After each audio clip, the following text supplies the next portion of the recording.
Good evening. I am so grateful for the honor that you have given me, and so truly sorry that I can't be there with you tonight.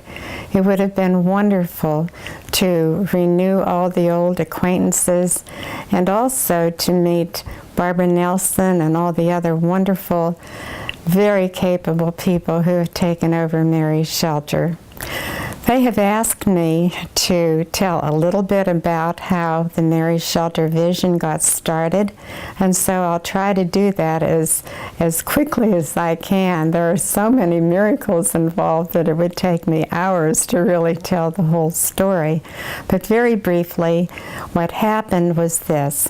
My family and I were living in Minnesota at the time, about 30 years ago, and I woke up one morning with these words resounding in my ears. Isn't it wonderful that the Lord is still doing miracles today? The only thing is, He needs His people to say yes. Well, I thought, wow, could that be from the Lord? When I was fully awake, I thought, that's amazing. I can't imagine this. This has never happened to me before.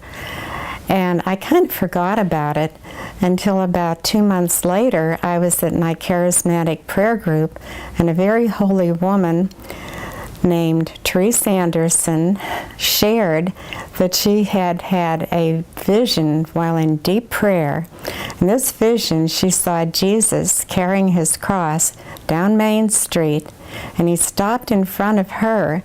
He looked at her and He said, "And so I want a home established for these young, homeless, pregnant girls to give them an alternative to abortion." And I thought, wow. And then she went on to say, because every time these babies are killed, it's like my being crucified all over again. I was so amazed when I heard that, because I had never heard or paid much attention to abortion, the abortion issue.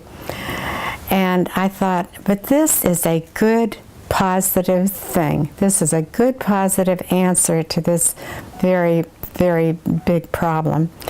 So I thought, well, I'll write her a check. I certainly wasn't going to get involved. I was way too busy.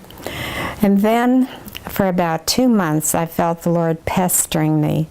Every time I opened up my Bible, I opened it up to something like, go shelter the homeless and feed the hungry and things like that.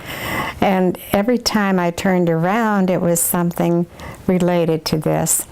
Finally, one day I was calling somebody else and I misdialed, and I got Teresa Anderson by mistake. And to cover up my mistake, I said, "Oh, by the way, Teresa, how is that project of yours coming along?" And she said, "Well, I was just sitting here saying the rosary that the Lord would send somebody to take care of the money." And I thought, oh my goodness, I finally very reluctantly said yes. And I thought, well, it won't take that much time. Well, of course I was wrong. But we did go about setting up all the groundwork and so forth. But the amazing thing about this is that here's these two housewives. Neither one of us had any expertise, any money, any connections, nothing. And yet, 4 months after we found the home and signed our lease, which happened to be, by the way, on September 8th, the Blessed Mother's birthday, 4 months after signing that lease, we were open, and we had 16 young girls in there. We had our provisional license, and we were still struggling, and so more miracles ensued. And about 4 months later, we got our permanent license, and things were, really starting to pick up. And then, out of the blue, my husband announced that we were being transferred to Southern California.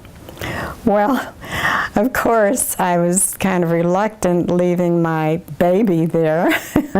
But I've always loved Southern California, and really when we got there, coming from the Minnesota weather, I thought I'd died and gone to heaven. I felt like I was on vacation.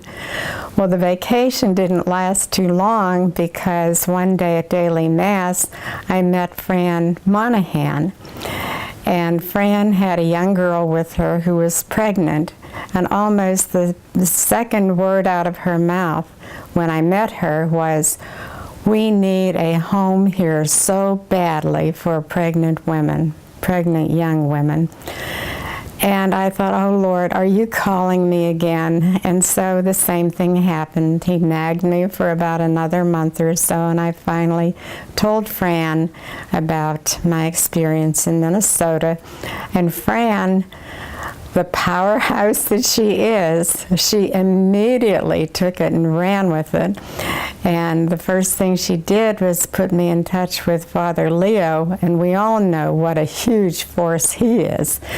So between those two, we started making all of our plans, looking for a place. We got incorporated, got a board put together, attracted many wonderful volunteers like Barbara McWiggins, whom I just heard the other day on EWTN. I was so tickled.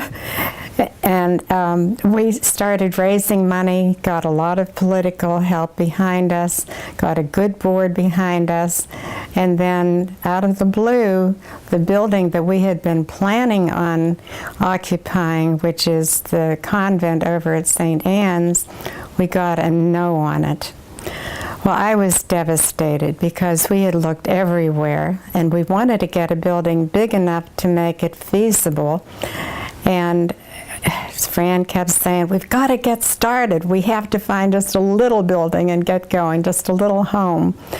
Well, by that time, I was pretty much saying, I've got to leave, so we've got to find somebody else to take my place.